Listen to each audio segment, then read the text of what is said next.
Depuis sa jeunesse, David était un homme craignant Dieu, sage, honnête et bon.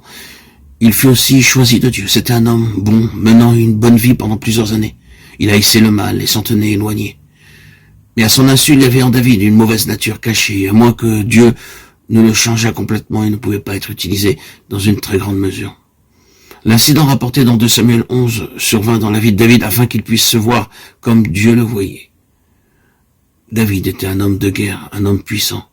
Mais plutôt que d'aller à la guerre, ce qu'il aurait dû faire, il s'assit chez lui à Jérusalem. Extérieurement, ce n'était qu'une très petite faute, mais aux yeux de Dieu, c'était une très grande faute. Le second verset nous relate que c'était le soir, et bien que David fût un homme puissant, il avait dormi jusque-là. Il y a tant de gens comme cela qui dorment quand ils doivent être réveillés. De façon subtile, l'homme puissant devint un paresseux, tandis qu'il se promenait sur le toit du palais. Il fut mis en face de la tentation. Il a été séduit par la femme de Uri. Nous ne désirons pas connaître notre véritable condition. Lorsqu'il nous en est parlé, notre orgueil en est atteint. C'est pourquoi beaucoup sont offensés et blessés lorsqu'ils lisent la parole de Dieu. Qui que nous soyons, quelle que soit notre apparence, nous sommes tous souillés et sales. Il n'y a pas de vérité dans nos vies. Il est écrit dans Matthieu 26, 41, « Veillez, priez afin que vous ne tombiez pas dans la tentation. » David a péché avec la femme de Uri. Et pour cacher son péché, il dut imaginer des tas de moyens, des plans et des stratagèmes. Il dut chercher comment faire pour cacher le péché qu'il avait commis avec la femme de Uri. Il devint alors un hypocrite. Lorsqu'il s'aperçut que son péché allait être découvert, il fait chercher Uri, le mari de la femme.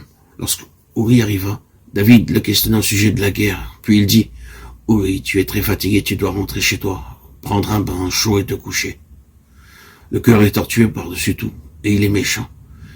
Qui peut le connaître? Jérémie 17, 9. Uri quitta alors le palais. À peine le quitta-t-il qu'un homme lui apporta plusieurs plats de la riche nourriture provenant de la table du roi. Combien le roi David était gentil envers Uri ce jour-là. Un péché en entraîne un deuxième, puis un troisième et un quatrième.